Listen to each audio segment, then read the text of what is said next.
welcome to Maria Lasin Channel. Today's video, dito po tayo sa Caravan Show. Dito natin makikita ang iba't ibang bahay na sasakyan. Nagre-range po sila from 2 million to 15 million pesos po kung bibilhin niyo po ito ng bago. At sobrang swerte po namin dahil na-experience po namin mag-tour. You are welcome po na mag-tour po dito dahil lahat po dito ay naka-display. Pwede po kayong magtingin sa inside. Dalawang klase po yung binibenta nila. Ito po ay motorhome. Ito naman po ay caravan. Kung naalala nyo po, ganito po ang tirahan namin dati. So ngayon po, nag-decide si Dev na gusto niyang bumili, yung affordable lang po. Kasi balak ni Dave, mag-camping lifestyle ulit. Pero to be honest, lahat po talaga ang mamahal. Hindi po namin kaya. Unless uutang po kami. Kaya magpili-pili po tayo dahil from the affordable price hanggang pataas ng pataas po ang presyo po nila dito. Kaya tingnan po natin ang iba't ibang presyo, magkaiba't iba po ang picture. Kaya pasok po tayo. So, ito po ay tawag ay caravan. Tingnan niyo po yung price.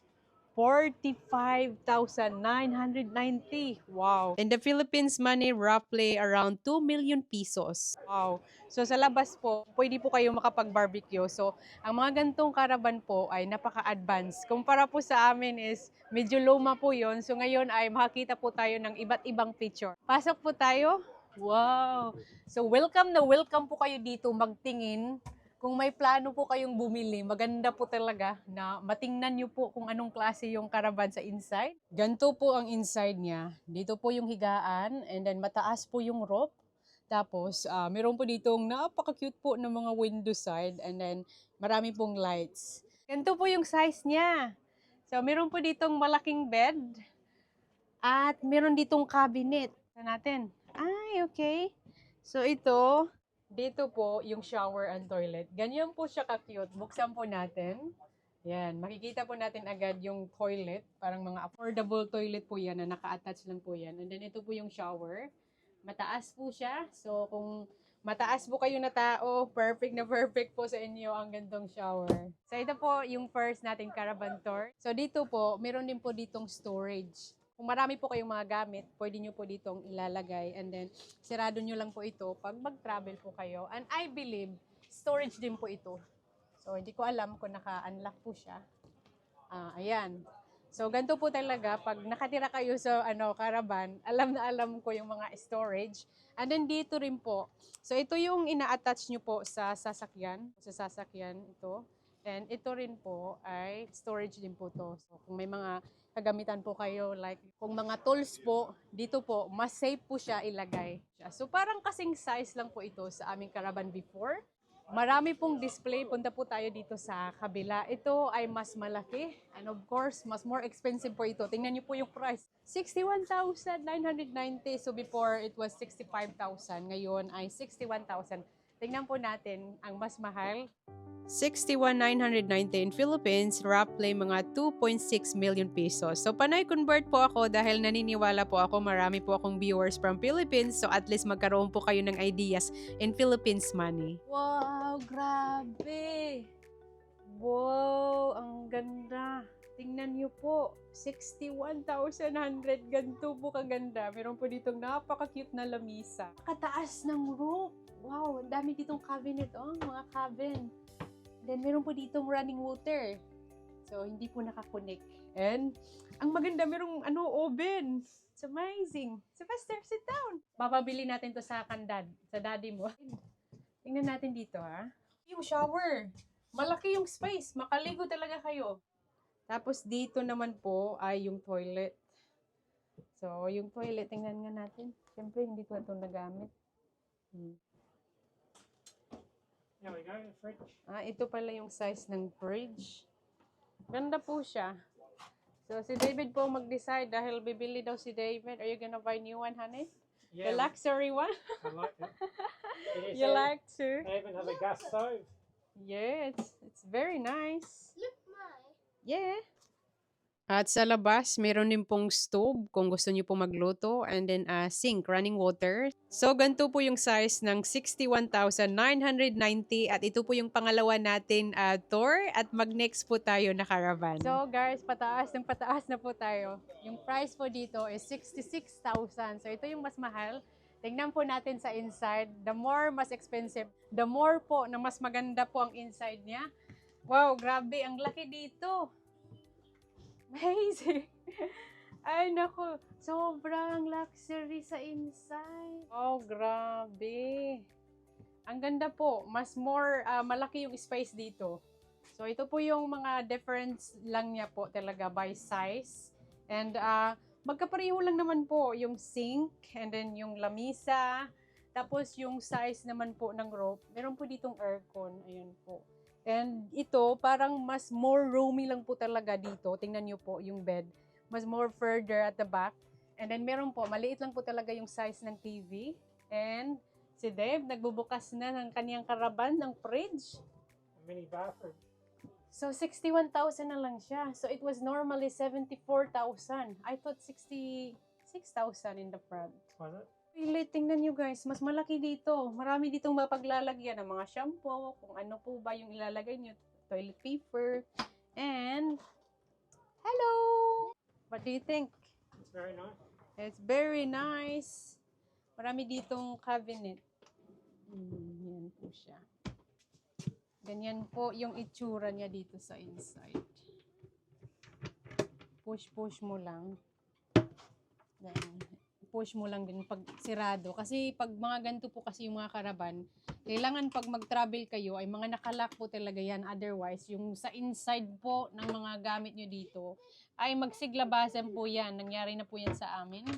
So si Deb, relaxing na. What do you think? Do you like this one? Yeah, it's very nice. Very nice. Sobrang luxury po ang gantong karaban. Kaya labas na po tayo. Dahil mas mahal po ito actually. Sobrang mahal. And ganito po siya sa labas. Similar lang po, meron din pong stove and sink. Tapos ito naman po ay storage po to. Ganyan po kalaki yung storage niya. And dito sa kabila. Punta po tayo sa kabila. Ay, what's this time? It's a fridge. Is key. Yeah, very big. Grabe, ang laki. It's the Ayan, oh. fridge freezer. So it's run by what? That would be 12 volts. 12 volts. So merong rep sa inside, meron din dito sa labas. And Possibly solar. grabe, ang laki sa labas. Tingnan niyo po, ganyan po siya kalaki. So guys, ito ata ang pinakamura. 28,000. Pasok po tayo. So in Philippines, roughly, nasa mga 1.2 million pesos po siya. Kahit ganito lang po kasimple, na parang semi-tent lang po ang karaban na ito, is napakamahal. Pero napaka-light po ito dahil madali nyo lang po ito matuwing. Parang tent po yung style niya. Kung gusto niyo po na hindi masyadong kamahalan, ito po, pwede po kayo dito, pasok po kayo. So parang ano po siya, tent na mahigaan talaga. Ang ganda actually. Ang cute. So kung gusto niyo yung mas more simple and basic, ito po, dito po kayo. Pero mahal pa rin, 28,000 is still a lot of money. And maganda yung higaan, napaka-comfortable. And I believe, pwede niyo po ito masirado. Kung gusto niyo po ng privacy. Do you like it, Sylvester? Tapos, dito sa kabila. It's nice. So that's where you can sit. Pwede ito siyang magawang bed. Then, parang ano na din po, upuan. Tapos, ang sa ibaba nito ay mga storage po ito. Kung lalagyan niyo po ng mga damit. And yes, this is quite basic. Very basic po ito. Kumpara po sa ibang nakita natin. And ito po sa labas, kung gusto nyo po magluto, meron din po ditong sink. So, kailangan sa labas yung stove para iwas sunog. From caravan to motorhome tour po tayo. So alam niyo po guys, ang tawag po nito ay motorhome at napakamahal po talaga nila. Nagkakahalaga lang naman po ng 204,000. In Philippines money, nagkakahalaga po siya ng 8.8 million pesos ang halaga ng motorhome na ito. Dobling-doble po ang presyo from the caravan. At napaka-luxury po to sa inside. Kaya I'm so excited na makita po kung ano po ang inside ng 204,000. Makikita niyo po, napakadaming motorhome po at syempre magkaiba-iba po ang presyo. So dito po makikita natin yung presyo. Ito po, 204,000. Grabe, sobrang mahal. Kaya pasok po tayo sa inside. At yung isa, nandito na si Sylvester. Gusto na niyang bilhin ang motorhome na ito. Bebenta namin ang bahay namin, guys. So, ganito po sa inside. Wow, grabe. Mapawaw talaga kayo sa halagang 204,000. Ganito po siya kaganda. So amazing. Sobrang ganda. Gusto ko na dito. Gusto ko na itong bilhin. So meron pong dalawang bed. Perfect po kung mag-asawa kayo na palaging mag-aaway. And yung kitchen, grabe, parang bahay na po talaga guys. Ito na yung pinakamaganda na nakita ko at pinakamahal. Meron po ditong oven, stove, and then sink. Grabe, ang ganda. Sobrang ganda. Mas maganda pa sa bahay namin. And yung lamisa, ang ganda, ang cute. Amazing na ganito po siya kamahal. Ganito rin kaganda. Pero syempre guys, hindi natin kaya. Sobrang mahal. And yung upuan, I think yung bata, pwede dito makaupo. So, is it for more than 2 person here? You can sit, honey? Well, there's two seats in the front, I imagine, in the back. Yung upuan dito, for driving, napaka-comfortable. Lalakad po tayo. Mahaba po yung hallway niya dito. Ganyan po siya kahaba. Sobrang ganda po talaga. And meron po ditong TV. Yan, maliit po na TV. Tapos, ito po ay aircon. So, kung gusto niyo malamig, mainit. Ang maganda, napakadaming cabinet. Hindi ko alam kung paano itong buksan. And dito, malalaki yung space niya. So, wala talaga akong alam kung paano siya buksan. No? Ganun lang pala. So, meron ditong push mo lang. Iba rin yung style niya. Wow. Dito, buksan natin. Ang ganda. Maraming cabinet po guys. Dito rin po sa ilalim. Marami kasi ditong ideals talaga sa sa Australia na maraming gustong tumira sa motorhome, caravan. Kaya yung style po talaga is matirahan talaga siya na napaka-komportable. And ito marami kayong mapaglalagyan. Si Sylvester, nag-turn on na ng tubig. Tapos ito yung fridge. Cute yung size, pahaba po siya. Tapos cabinet din po to.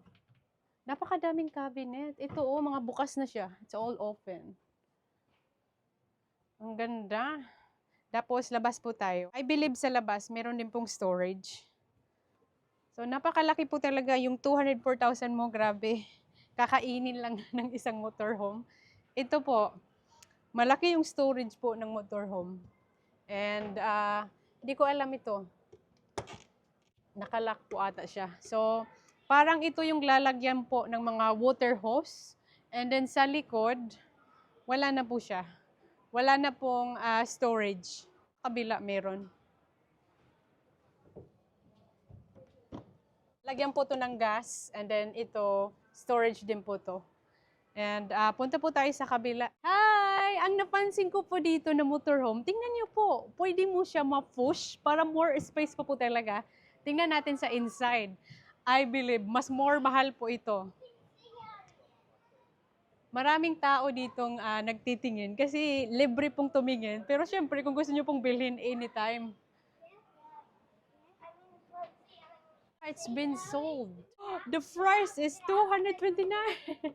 Mas more expensive.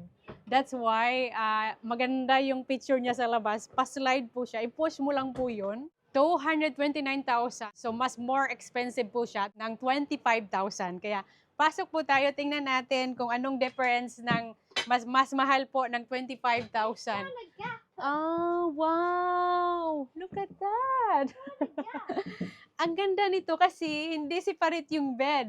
So, kung magpamilya kayo na gusto nyong matulog together, ganito po siya. Actually, I like this one. Kung maglalaba kayo, so yung toilet, uupo kayo dito, ganun. And then, Shower naman ay sa kabila lang po ng toilet. Sobrang ganda po. Parang nasa po tayo, hotel. so ito yung bed. Meron pong maliliit na electric fan.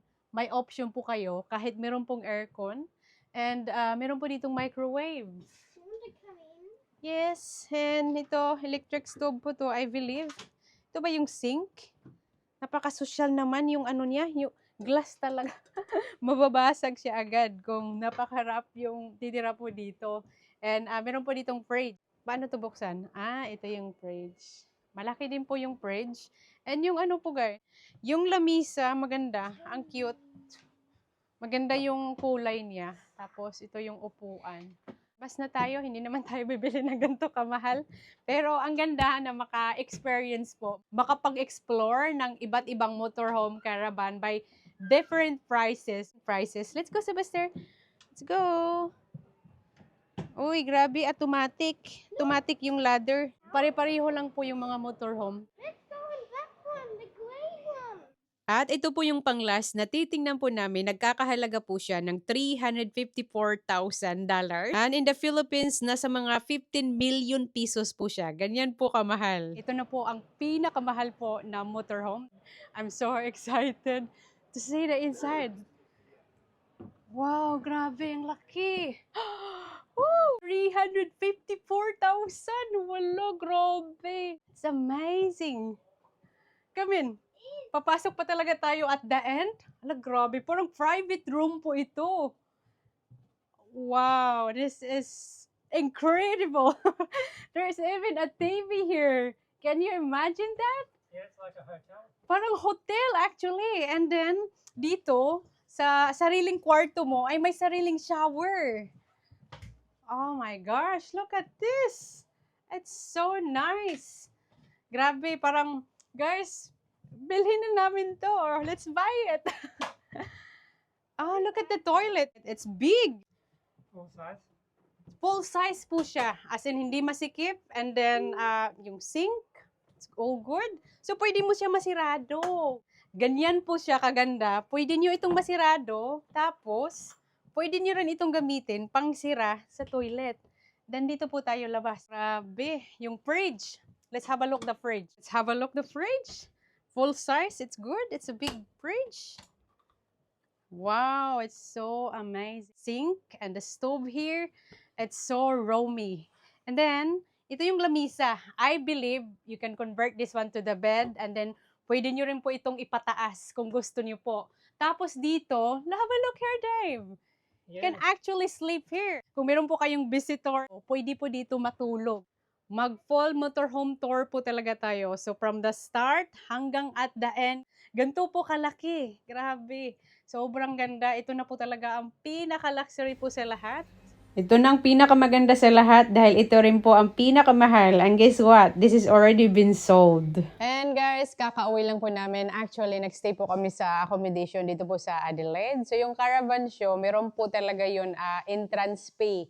$19 each po para makakita po kayo ng iba't ibang caravan and motorhome. And yes, grabe, nakakagulat po talaga yung mga presyo. Kung kayo po ang papapiliin ko po, saan po ang nagustuhan nyo na motorhome? And syempre, grabe yung mga presyo, napakamahal. Yung asawa ko si Dave, nagbalak talaga siya mag-ano ng motorhome. Hindi na po yung caravan kasi meron kaming caravan. And gusto niya yung motorhome, pero para sa akin, maganda yung mga bago na motorhome pero napakamahal. I believe makakita po kayo ng mga second hand kung gusto nyo po. Kasi ako, masaya na po ako. Nag-settle down po kami na may bahay na kami. Pero syempre si Deb, yung mga Australian kasi is mahilig po talaga mag-camping. So yung buhay namin for 5 years nakatira sa caravan lifestyle. Parang nag-enjoy talaga ako yon ng mga panahon. Ang dami po naming iba't ibang lugar na napag-campingan. And I guess it's nice kasi once a year lang po yung caravan show dito, I think. And then, it's nice na ma-experience ko po yun, na makakita po ako ng iba't ibang caravan. And ang maganda kasi naka-display na talaga. Pasok lang kayo kung gusto nyong tingnan. And what a such a long day, as in, since in the morning pa po kami, nag-ano kami doon sa caravan show. So, ito po yung accommodation na inistihan namin for a few days with Sylvester school holiday. And maganda po ito dahil alam ko, palagi nyo na ito nakikita na apartment. Ito talaga yung favorite ko na apartment. Every time pag nasa Adelaide po kasi kami. Kasi ang ganda, kompleto na, hindi mo na kailangan magdala ng mga kagamitan para pangluto. Nandiyan na po talaga. Meron po ditong shower. Dalawa actually. So si Sylvester yung isa, doon siya natutulog. Nag-caravan tour tayo kanina, ngayon apartment tour. So, paminsan-minsan lang naman po kami dito pumupunta talaga sa Adelaide, to be honest. Kasi malayo po sa amin. It's about mga 3 to 4 hours kasi palagi kami nag-stop. Especially with Sylvester. And yes, favorite ko po ito na apartment. And medyo may makahalan lang po talaga siya. So, it's not because, I like to share price. Kasi baka sa may mga nanonood po dyan na gusto rin dito magstay. Apartment na ito is nasa Adelaide Kitty Apartments. Malay nyo po, sa mga nanonood, gusto rin magstay kung saan po kami magstay. Kasi para sa akin, maganda po siya for family. And si Sylvester is nandito. Tingnan niyo po. Akala ko cabin lang to. Rape pala. Merong pre water and pre wine. Mag-inuman tayo, honey. Let's get drunk tonight, okay? There. Tubig lang, sapat na. Tingnan natin si Sylvester. Naligo.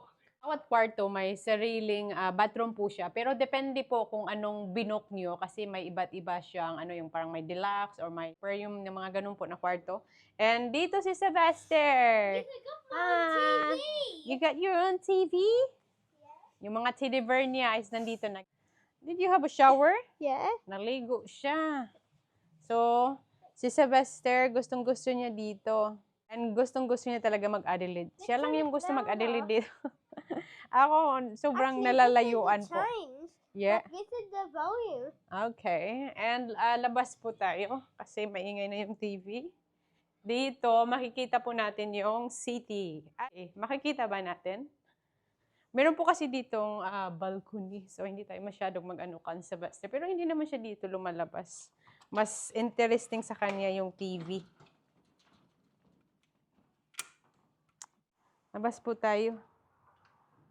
And makikita po natin yung city. Naku, napakataas! Nandun po yung city.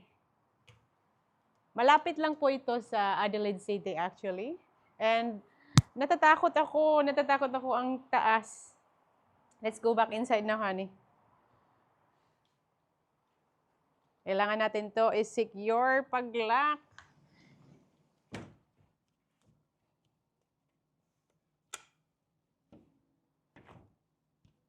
Guys, ang dami kong damit kanina dahil malamig.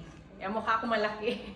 Pag winter po talaga, mukha talaga ako malaki dahil yung mga damit, sobrang daming dubol-dubol. And that's all for today's video, guys. Maraming salamat po sa inyong panonood. Sana nag-enjoy po kayo sa aking video. Thanks for watching. Bye!